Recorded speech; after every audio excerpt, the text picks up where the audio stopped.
The following contest is a second-round match in the Kings of Consoles tournament to determine the greatest game in the history of the Nintendo Entertainment System. 2 games enter, only one can advance. Introducing first, the 63rd seed, a 1992 action-adventure game from Capcom, Gargoyle's Quest II, The Demon Darkness. And its opponent, the number 2 seed, a 1987 action-adventure game from Nintendo, The Legend of Zelda. Your ringside judges are Pat Dooley and Ricky Giraldo. There's nothing left to say but round 2, fight!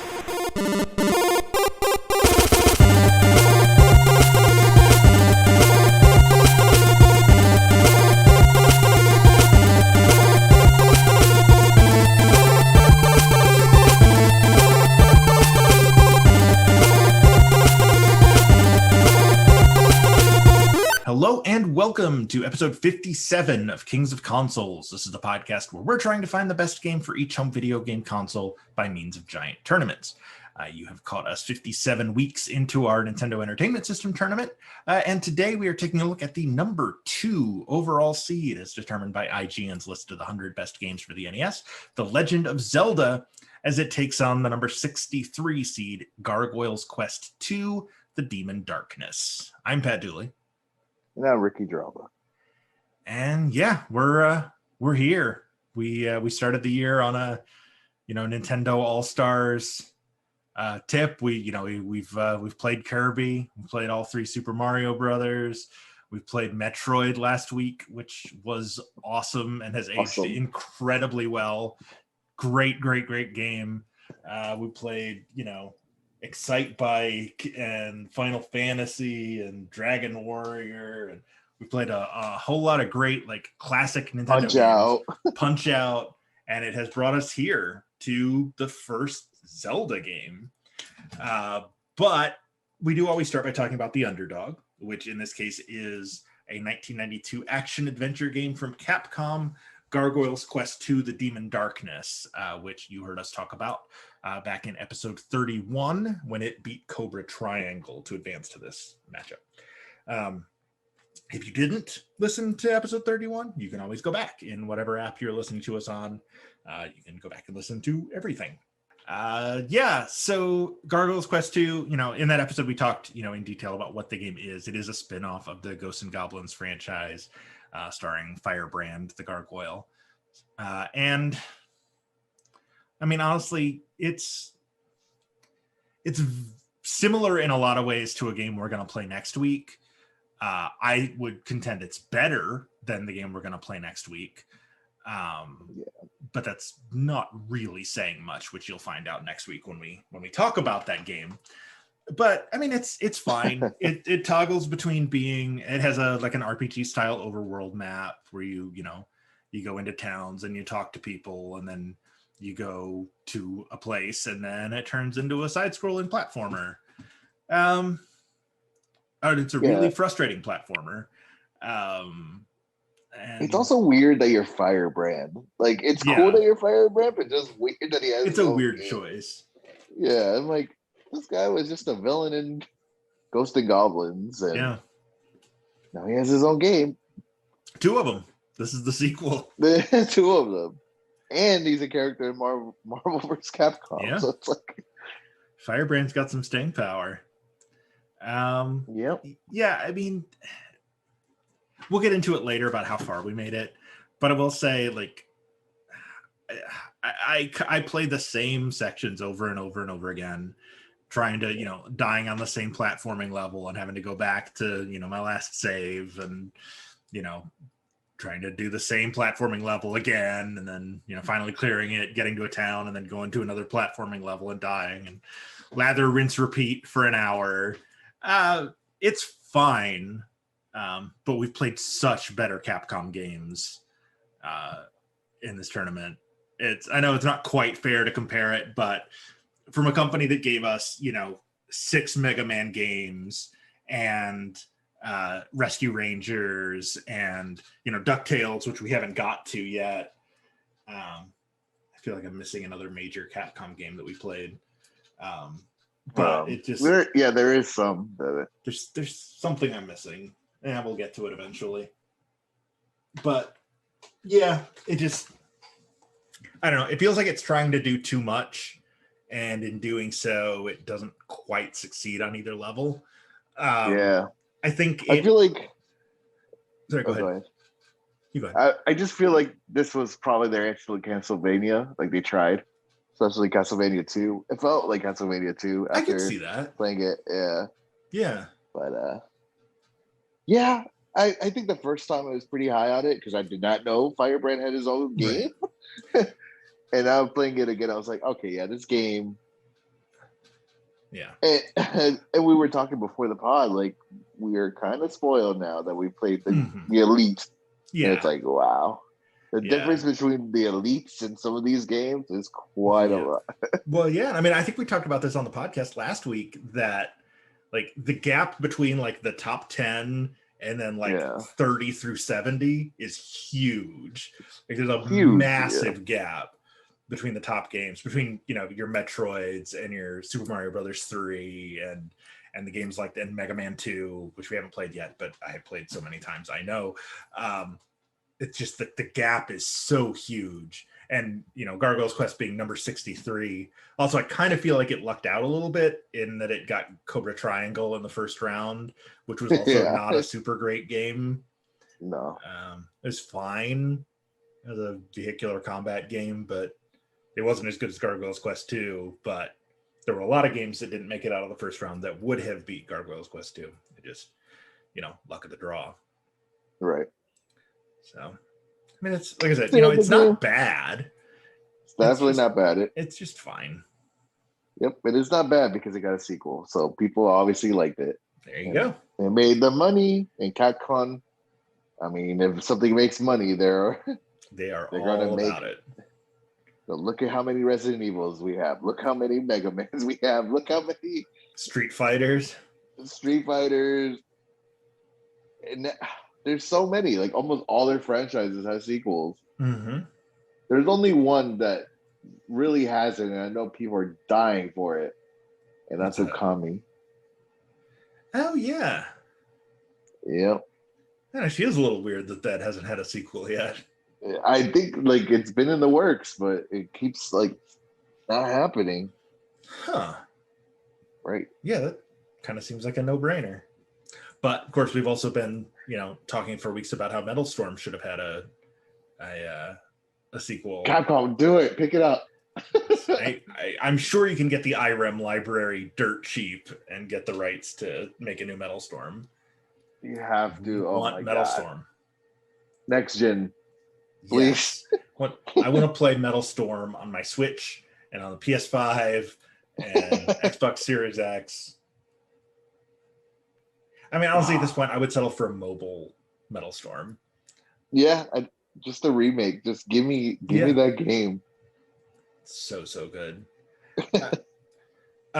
Speaking of, you know, iconic games, like we think Metal Storm should be, but isn't, even though it is objectively better than a lot of the so-called classics for the console, we get to the number 2 overall seed behind only Super Mario Brothers 3, The Legend of Zelda, a 1987 action-adventure game from Nintendo designed by Shigeru Miyamoto and Takashi Tezuka.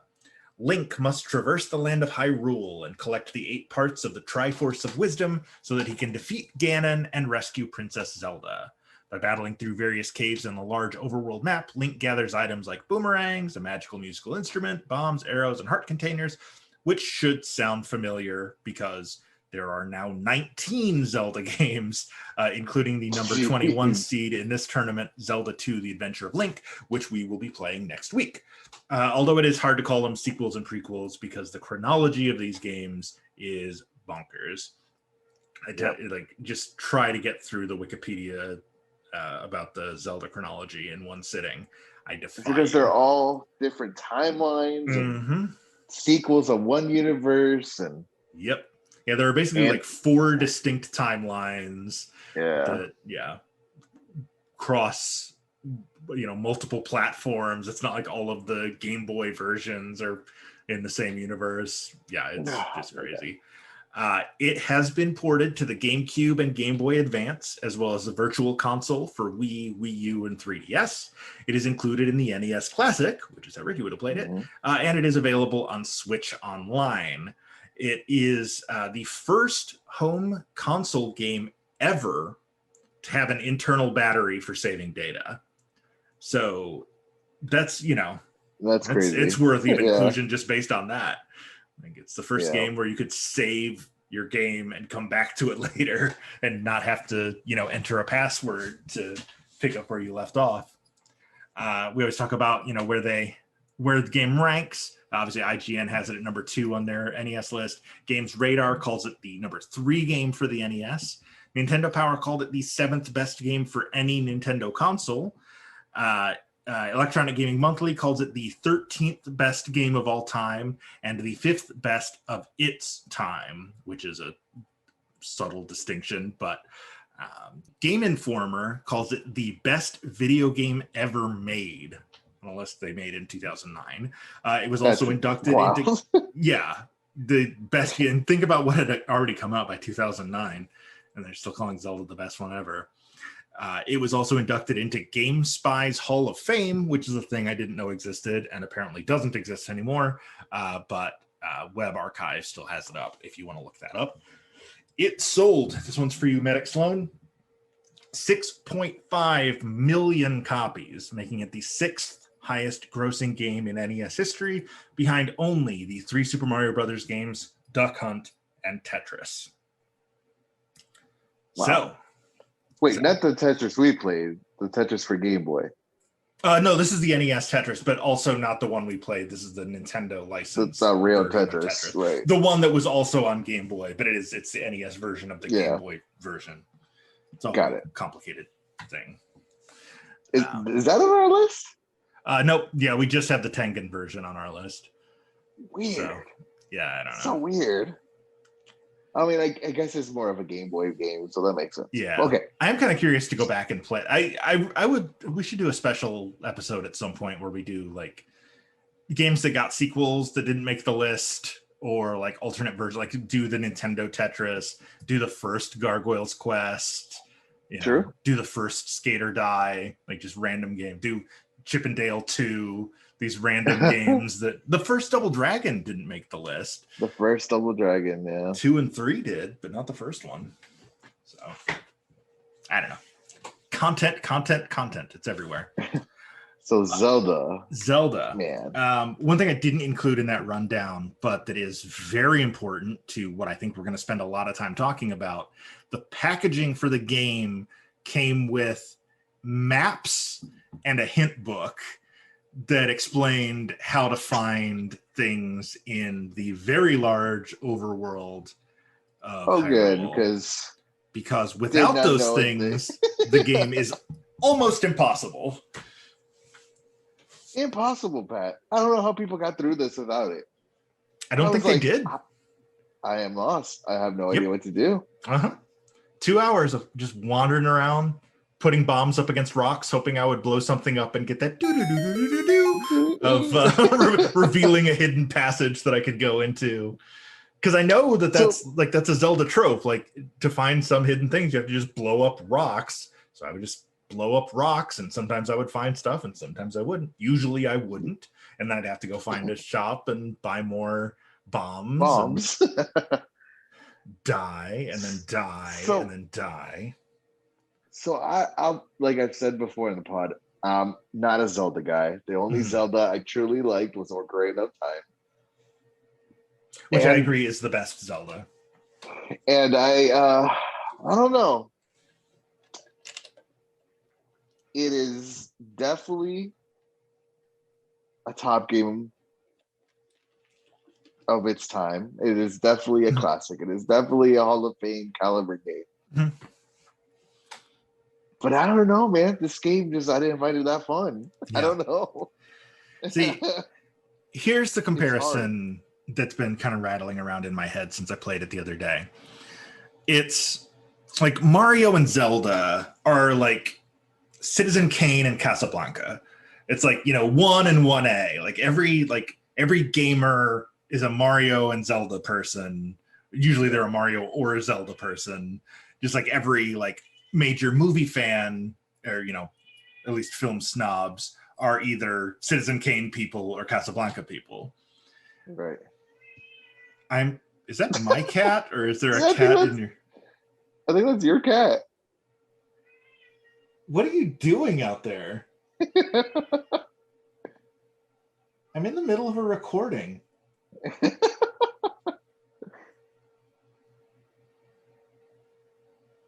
I guess she was just wondering where I was.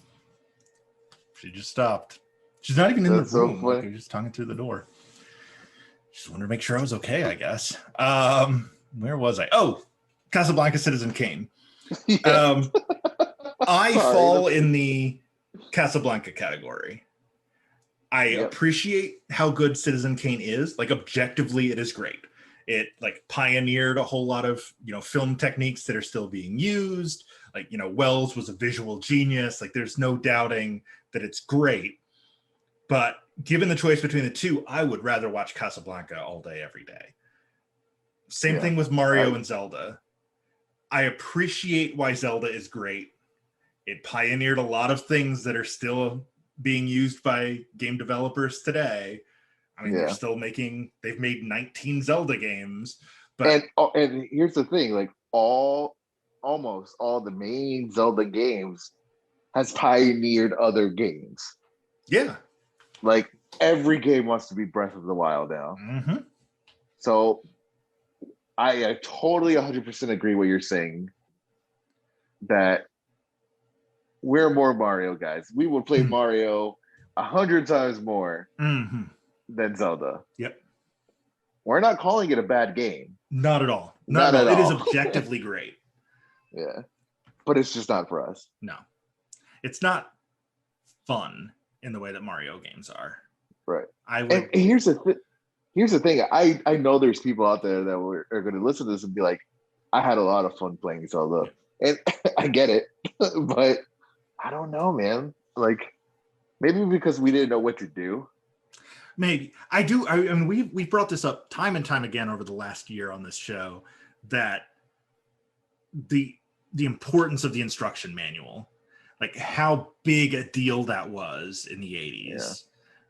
Yeah. Like, to be playing this in 1987 with a map showing you where everything is and a little booklet with information about the different caves and stuff, it's a whole different experience than what we just had, which is dropping ourselves in and making it up as we went. At least we were familiar enough with the franchise to know that, like, okay, well, I know if I'm going to do that, I'm going to need bombs. I know, oh, hey, I need to go see that fairy because she's going to give me health. Just, the tropes that are still around today. But yeah, it's true. Yeah. It was kind of like playing like Dragon Ball and Final Fantasy, where we were just like, well, you just gotta talk to everything, hit everything, and just keep pushing A. Well, I mean, Gargoyle's Quest 2, even to a degree. Yeah. At least with Gargoyle's Quest 2, I felt like, there was a relatively like, go east to the forest to get this thing, and then take that thing north to the cave to give to this woman who will give you this thing where you can then go and south. Bring it back. Yeah. So, yeah. But yeah. So, yeah. It's iconic, and it's Zelda. Yeah, it probably does belong at number 2. Like, yeah. It is good. The mechanics are great. Like, it does everything it's supposed to. Yeah, the music is great. The look is great. Yeah. Dude, I mean, the most iconic thing I think about Zelda is the damn box. Like, yes. Who did it not just like look at Zelda and be like, what is that? The gold case? Well, the cartridge was gold. Yeah, the cartridge. That's what I'm talking about. Yeah. But I mean, also the box was gold. Like, at that point, like I'm holding up for the camera so Ricky can see this, but yeah, obviously you can't. But like all the Nintendo games looked like this. Like, they were gray cartridges, like a black background with the Nintendo sticker and like action shot of a pixelated character doing something. This is a gold cart with no characters on it, just like a sword and a shield. And I was like, oh my god, like it's just epicness in my hand. And I mean, it delivered in 1987. This totally delivers. It really does. With the saving and you know what's funny? I wonder how many people thought Zelda was Link. I mean, it tells you, but I mean, people still do. People still call call Link Zelda. Yeah, but I mean, it doesn't help that it's the Legend of Zelda, and front and center is Link. It's like, oh well, that must be Zelda. Super Mario Brothers, that's Mario. Mega Man, that's Mega Man. It's true. Usually, I don't get it. At least in those days, you named the Bionic Commando as Bionic Commando. Yeah, it's really weird how I guess Legend of Zelda. I guess they try to be like Lord of the Rings. Yeah, I think it's I think it's very much meant to be like a Lord of the Rings or like a D&D campaign. Right. Like it's the tales of whatever. So obviously, I didn't get to the ending of this game, but do you fight Ganon? Yes. Okay. I only know this from like seeing it in Nintendo Power. I've never actually made it to Ganon, even with walkthroughs. But yeah, Ganon is the final boss in this. Yeah, because I don't even remember when I was playing that they mentioned him. Mm-hmm. I don't think they did. The only time, at least as far as I made it, the only time he's overtly referenced. Oh no, that was in Zelda 2. We're talking about next week. Yeah. Like every time you died, it was like the return of Ganon. That was right. That I don't know that Ganon had been mentioned by name yet. I think really, for the most part, the only dialogue I'd come across was "It is dangerous to go alone. Take this." And then he gives you the sword. Honestly, yeah, you're right. Which is one of the like most iconic like video game quotes of all time. Like, it is dangerous to go alone. Take this is right up there with would you kindly and all your base are belong to us and how messed up was that? Would you kindly? Oh my god. I'm so excited for when we eventually get to that generation of games. I mean, let's be honest, I'm probably going to play through the BioShock games a couple of times before we get to that part in the series. But oh my god, the BioShock games are so good. So good. Yep. I need a fourth one. But in the meantime, soon they're making it, so we'll see how it goes, because I don't know where they could go next. They went to the air, they went to the ocean. What's that? Space. Desert? Ooh, space. Ooh. What would be, I know we're talking about Zelda, we're going off topic, but real quick, what would be like the next Big Daddy? You had Big Daddy, and then you had the eagle, or the, what's it called? The songbird? What's it called in? Mm-hmm. But yeah, there has to be a Big Daddy. Maybe they could just bring Big Daddies back and just upgrade them to like space things. Right? Because that was the Big Daddy of, Yeah, except that in this case, there was only the one. There's the one. Elizabeth's protector. That's true. But yeah, I mean, I think because like, the original one is set in like in the 30s, a bunch of like Randian people decided to build an underwater city to get away from communism or whatever. Yeah. And, obviously, all hell breaks loose. And then BioShock Infinite is like the 1800s, like around the centennial.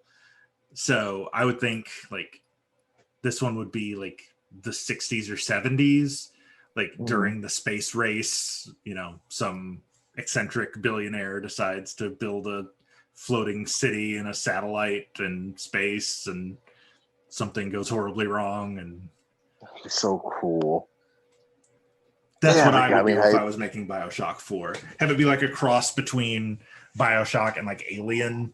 Like, maybe like they're like instead of like would be Alien. Exactly. Like instead of like splicing their DNA with plasmids, they've like harvested tissue from aliens and are splicing that into themselves to give them abilities. But it's, you know, now they have like a hive mind because they're all, I don't know. There's a lot of ways you can go with it. That's, if I was making BioShock 4, that's what I would do. That's but awesome. I have total faith in them that whatever they make is going to be great. Well, here's the thing. The original makers left, so they're not making this new one. True. So yeah, it's not like Levine, was that his name? Yeah. They probably just bought out the license and he just took that money and goodbye. Yeah. There's not much more I can really say about Zelda without getting into like spoilery territory of how far I made it. So do we want to let Ryan take it away before we talk about who made it farther? Let's do it. Who made it farther? Who made it farther? Gargoyle's Quest 2, you know, picking up where we left off last time with passwords, or at least I did. I'm hoping you did as well and didn't have to start from the beginning. Yeah, no, I didn't. How far did you make it this time? Oh man, to be honest, I don't know. I don't. Of course, I don't have my notes with me because I'm on a vacation right now. But I'm trying to remember what was the last thing you did? So for me, I made no progress this time. So I had gone to this town where they said I had to go get, I don't remember the name of the item, and I had to give it to this woman that's in a cave so she would give me something that I could use to break some rocks to advance. So like I would start in the town and then head east and like wrap around some mountains and get to a broken bridge. And talk to the guy guarding the bridge. He's like, "Are you sure you want to cross the bridge?" And like, "Yes." And then he would get out of the way, and then he'd walk onto the bridge, and it would turn into a side-scrolling mission. And it would, you know, it's just a platformer, and you had to jump across, and there were like little floating green things that shot at you, and you had to jump on their heads and get across. And then yeah. I made it to the green heads. I made it to that. I know what you're talking about. Oh, okay. I actually cleared that and made it I kept next section. That was brutally hard. Yeah, I kept dying. So yeah. All right. Hey, look at that. A win for me. I think you're gonna win this week. This week was just rough. Few and far between for me. That is number 45 for me compared to your 52. So Zelda. Dude. Did you get any of the Triforce? No. I got one of the pieces. No, I think I did get the first one. I got one. Right, because you had to fight. Did you have to fight a boss to get it? Yes, there's a green dragon that shoots fireballs. That's right. Yeah, it looks like it's got like a unicorn horn. You get a heart container, and then in the next room you get your first Triforce shard. So, yes. So I beat that. I also just wandering aimlessly trying to find more places. I stumbled upon the 6th dungeon, the dragon, which I was just 100% not ready for. And I died very quickly there. But yeah, so in terms of actual progress, I had finished the first dungeon, got the first piece of the Triforce. I had my first boomerang. I had bombs. I had a red potion. Had you opened up a potion shop yet? No, I got to the boomerang.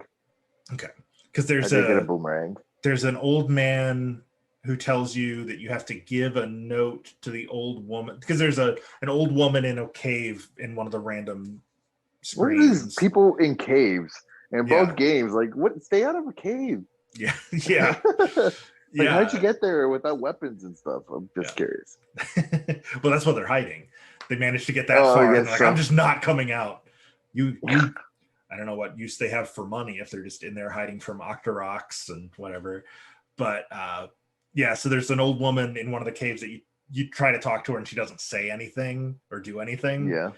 if you go and find this note and bring it to her, she then like offers to sell you potions. So I had done that. Okay. So it sounds like I slightly made it farther than you in this. No, yeah, you did, because I did not do that. Maybe I passed it. I probably passed by the old lady. I just didn't care to get the. I mean, I found her like 3 or 4 times and was like, why won't you say or do anything? And then I finally found that note, and then I went back to her again, and she was like, oh yeah, here, give me rupees for a potion. I'm like, oh, okay, that's helpful. Yeah, it's like, why do I have to give you this stupid note, right, lady? Don't you see I'm killing off these damn enemies for you? Right. There's so many of them, and they are everywhere. All right, look at that. I just narrowed the gap a tiny little bit. Good job, man. I mean, it's still, you're still ahead by 6. Yeah, I don't know. And Mega Man May is coming. And Mega Man May is coming. Yep. Those games I'm pretty good at, so we'll see what's going on. My goal is to beat them. I am planning to beat them. We were so close last time. I got the passwords. Yes. I'm so excited to have passwords. Next week, we are going to talk about Zelda 2, The Adventure of Link, and Lode Runner. That's going to be next week's matchup. And then the following week, we are actually starting a week early for Mega Man May, because we have 5 Mega Man games to talk about, and there are only 4 Thursdays in May. So I just can't believe we're in our second Mega Man May. Yeah. This is the second annual Mega Man. The second annual Mega Man May, yeah. And it's going to be wild when we get to platforms, like when we do Genesis, it's like, what are we going to do? Like, we got to do Mega Man X. There were I don't think Genesis. it was Super Nintendo. Genesis. There was, damn it. There was no, I'm trying to think of like a Zelda, like Sonic September. Like, what are we going to do when we get to Sega? I guess Sonic September. I don't know. Interesting, because like most of the there weren't that many like multiple game franchises for Genesis. Mortal Kombat May. Phantasy Star February. Like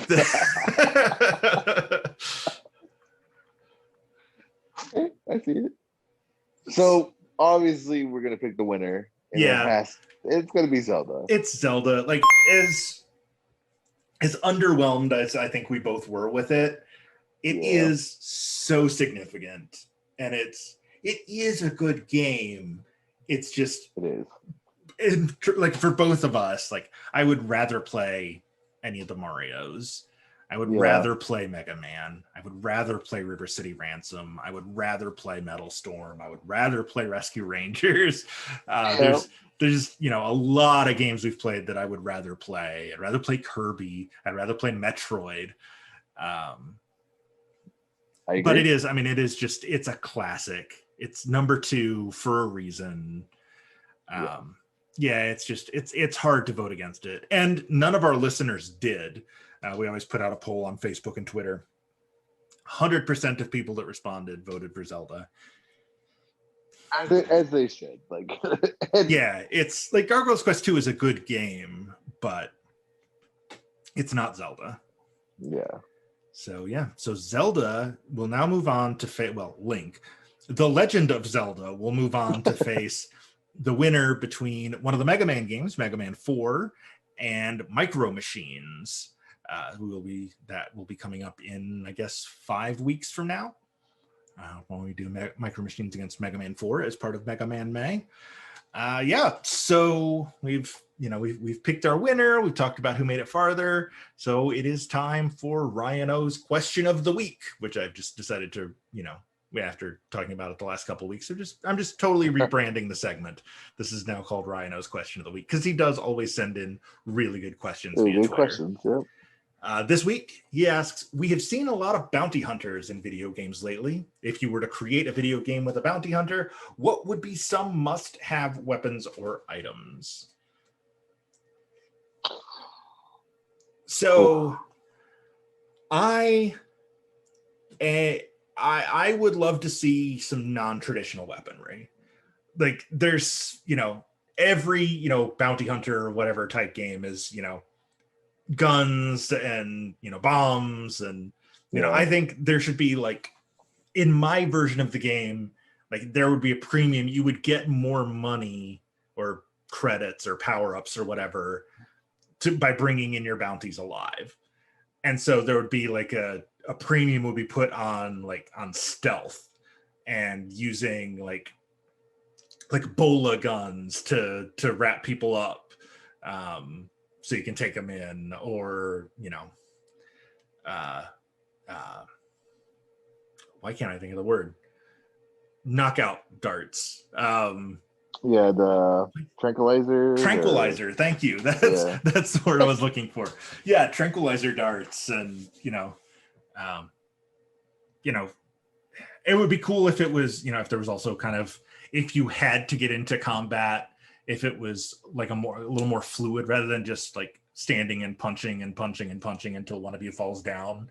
If you could kind of use your environment, and maybe it's just because I was watching Jackie Chan clips on YouTube the other day, but if you could like totally use your environment, I always thought in the late 90s that Jackie Chan should have showed up in the WWF and done like a real brief program in the hardcore division, and just gosh, you imagine like in the WrestleMania match where they just go through the building and the wall. Yeah, exactly. Such a good WrestleMania 17, man. Let me tell you.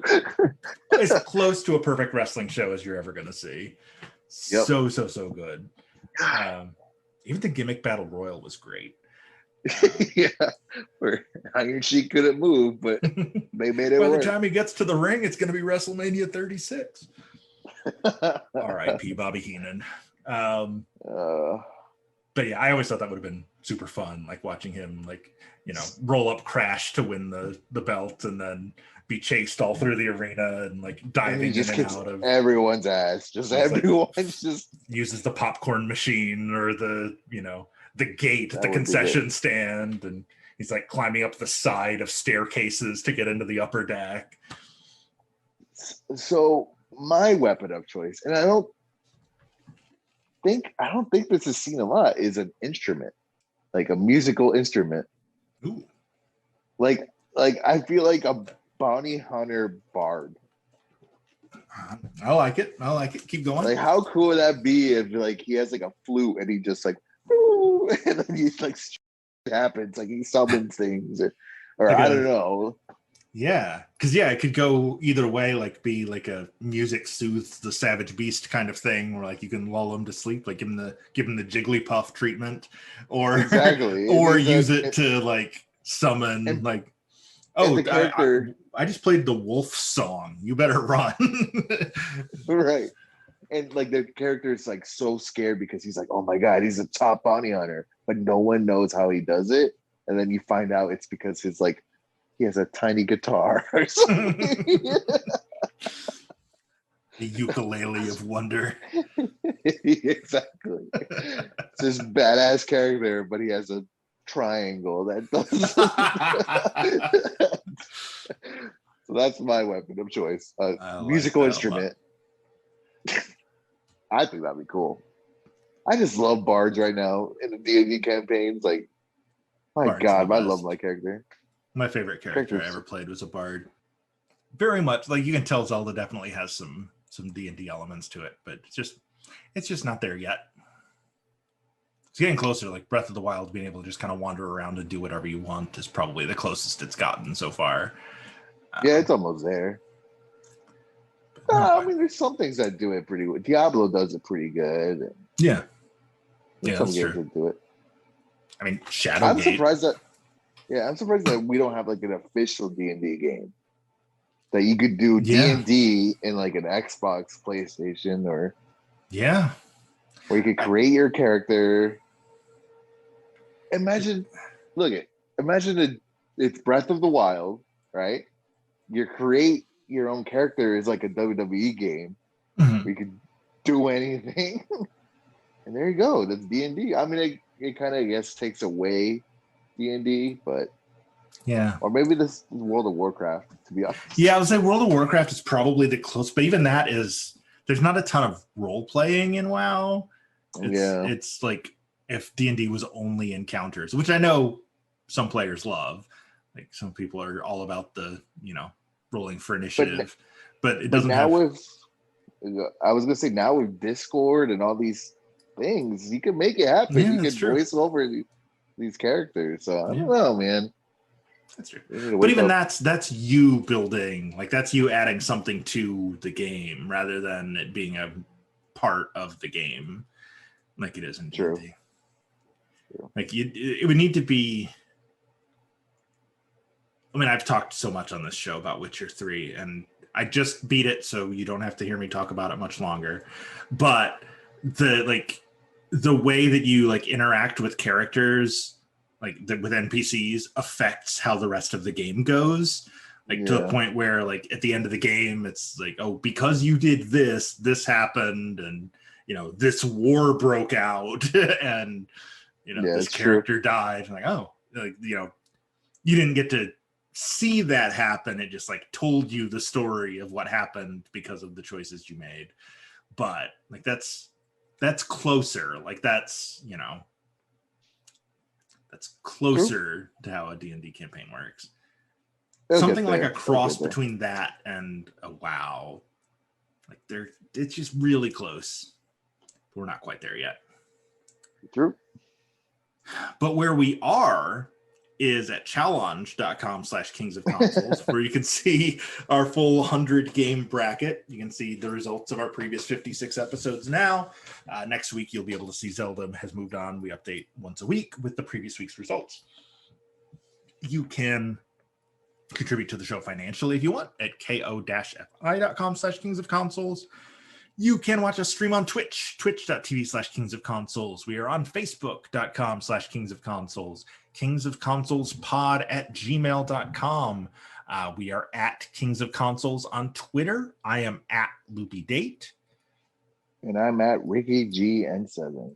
And of course, you can rate, subscribe, review on whatever podcast app you like. We are, obviously you're listening to us now, so you have found us on a platform, but we're on almost all of them. If you enjoyed listening to the show, be like, I'd really rather listen to it on Apple Podcasts. That's an option. Google Podcasts, yep, we're there. Amazon Music, totally. iHeart Music, or I think it's iHeart Radio. Whatever that app is called, we're on it. Podbean, Spotify. You don't have to worry about paying for the, not having the 30 minutes of uninterrupted music with the podcast. It just plays the whole way through without ads. So listen, review, rate, subscribe, because more good stuff is coming. We have got, I think, 11 more weeks in the second round, and then we'll be down to 32 out of the 100 games. And it's just kind of we're separating the wheat from the chaff at this point, and it's going to be just really good games going forward. We just have to get through next week with Zelda 2 and Lode Runner, which, spoiler alert, I don't think either of us liked either of them. So, so that'll get interesting. But thanks so much for listening. We will see you next week. And until then, play old games. Play old games. Kings of Consoles is recorded in Nashville and Orlando and is produced and edited by me, Pat Dooley. Thanks to Captain Portal for our theme song, intro for a non-existent video game, which can be found at freemusicarchive.org. And the music and sound effects from this week's games can be found with a quick Google search.